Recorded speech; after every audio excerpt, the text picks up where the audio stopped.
അയർലൻഡുകാരിയായ കാര ഡാർമോഡിയുടെ 50 മണിക്കൂർ നിൽപ്പ് സമരമാണ്.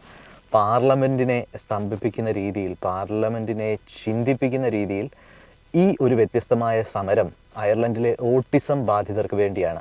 നമ്മൾ പൊതുവെ ഇവിടെയൊക്കെ കാണുന്നത് അയർലൻഡിലൊക്കെ പ്രത്യേകിച്ച് വൈകല്യമുള്ളവരെ, ഓട്ടിസം ബാധിതവരെയൊക്കെ വളരെ നല്ല കെയറിങ് കൊടുക്കുന്നതായിട്ട് നമുക്ക് കാണാൻ പറ്റും. പക്ഷെ ആ കെയറിങ്ങിൽ അപര്യാപ്തതയുണ്ടെന്നൊക്കെ കാണിച്ചുകൊണ്ട് ഈ യുവതിയുടെ ഒരു ശക്തമായ ഒരു സമരമുറ പിതാവിൻ്റെ സപ്പോർട്ടോടു കൂടി അതാണ് നമ്മൾ കാണുന്നത്. സുഹൃത്തുക്കളെ, ഐറിഷ് ടുഡേയുടെ പുതിയ വീഡിയോയിലേക്ക് സ്വാഗതം. 2005 ഡിസബിലിറ്റി നിയമത്തിൻ്റെ ഭാഗമായ നീഡ്സ് അസസ്മെൻ്റ് എന്നുള്ള ഒരു പ്രോസസ്സ് ഗവൺമെൻറ് നടപ്പിലാക്കിയതിലുള്ള ഒരു അപാകതയെയാണ് കാര ചൂണ്ടിക്കാട്ടുന്നത്. ഇവിടെ ഒരു വൈകല്യമുള്ള ഒരു കുട്ടിയുമായി ഈ സ്ഥാപനത്തെ സമീപിച്ചാൽ 6 മാസത്തിനുള്ളിൽ തന്നെ കുട്ടിയുടെ അസസ്മെൻ്റ് പൂർത്തിയാക്കണം എന്നാണ് നിയമം.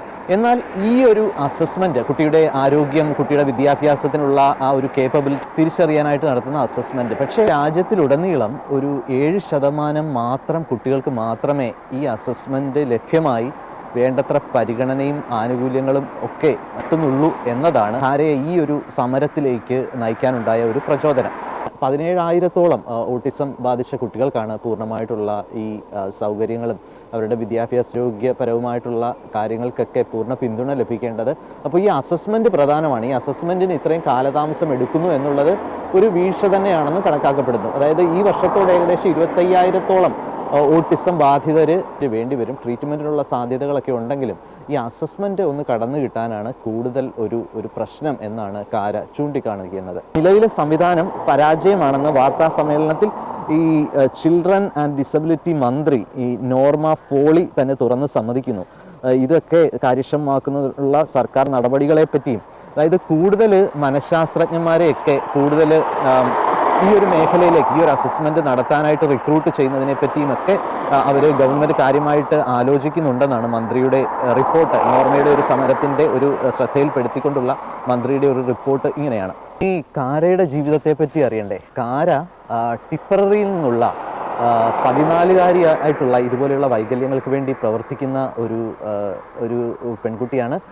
മാർട്ടിനാണ്, പിതാവ് മാർട്ടിനാണ് പൂർണ്ണ പിന്തുണ നൽകുന്നത്. ഗവൺമെൻറ് ഏകദേശം 10,000 മില്യൺ യൂറോയോളം വൈകല്യം അനുഭവിക്കുന്ന കുട്ടികൾക്ക് വേണ്ടി ഉപയോഗിച്ചു എന്നാണ്. അപ്പോൾ ഈ പൈസയെ കാരയുടെ ഫണ്ട് എന്ന് ആണ് അദ്ദേഹം വിനിയോഗിച്ചത് തന്നെ. അപ്പോൾ ഈ കാര്യങ്ങളെല്ലാം കാരയ്ക്കുള്ള വലിയൊരു അംഗീകാരമാണ്.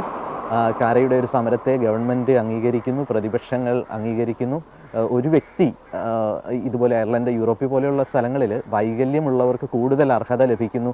അവർക്ക് ഒരു ബസ്സിൽ കയറാനാണെങ്കിൽ പോലും, ഒരു സ്കൂളിലാണെങ്കിൽ പോലും പ്രത്യേക പരിഗണന ലഭിക്കുന്നത് കാണാൻ പറ്റുന്നുണ്ട്. എങ്കിലും കാരയുടെ ഒരു ജീവിതം, സൗകര്യമുണ്ടെങ്കിൽ പോലും ഈ സൗകര്യങ്ങൾ പോരാ. കൂടുതൽ അവർക്ക് വേണ്ടി സമയം ചെലവഴിക്കാൻ, കൂടുതൽ സ്റ്റാഫിനെ കൊടുക്കുവാൻ, ഇതുപോലുള്ള അസസ്മെൻറ്റുകൾ അംഗീകരിച്ച് കൂടുതൽ പെട്ടെന്ന് നിയമ നടപടികൾ എടുക്കുവാൻ, അവരെ സംരക്ഷിക്കുവാൻ സമൂഹം തയ്യാറാവണം എന്നുള്ള ഒരു വലിയ മെസ്സേജുമായി ഇറങ്ങിയ കാര എന്ന കേവലം ഒരു പെൺകുട്ടിയുടെ 50 മണിക്കൂർ നീണ്ട നിൽപ്പ് സമരത്തിന് ഒടുവിൽ ഗവൺമെൻറ്റിന്, ഒരു സമൂഹത്തെ മുഴുവൻ അല്ലെങ്കിൽ ഗവൺമെൻറ്റിനെ മുഴുവൻ മാറി ചിന്തിപ്പിക്കുവാൻ കാരണമായി എന്നുള്ളത് കാരയുടെ ഒരു വലിയ നേട്ടം തന്നെയാണ്.